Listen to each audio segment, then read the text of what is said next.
So here we have the Volkswagen Polo on a 67 plate. I'm going to start off by showing you around the outside of the car, and then we'll hop in and run through some controls on the inside. From the outside though, you can see it's a 5-door car with those black alloy wheels and tinted windows. We're going to start off inside the boot first of all.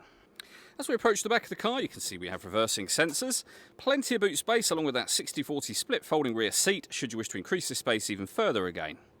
Okay, so we're just going to work our way back around to the front of the car, and then as I mentioned, we'll hop in and run through some of the controls on the inside of it from there. Just briefly before we climb in, I think it's well worth seeing the interior from this exterior point of view. There's plenty to run through on the dashboard, so let's hop in and we'll do that now. Okay, now that we're inside the car, we're going to start with the dials. On the left-hand side, we have the rev counter and coolant temperature gauge. On the right-hand side, the speedometer and fuel gauge.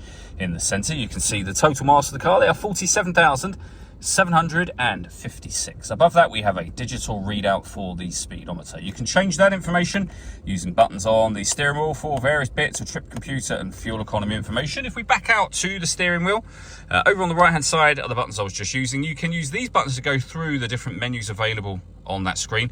We have stereo controls, which continue on the left hand side along with cruise control for the car. In the centre, you've then got the main screen. But firstly, just above that, you can turn your parking sensors on and off, hazard warning lights, rear heated screen, and the stop and start. This car is designed to cut out when it's stationary in traffic, which in turn will save you fuel. That system is off when that light shows.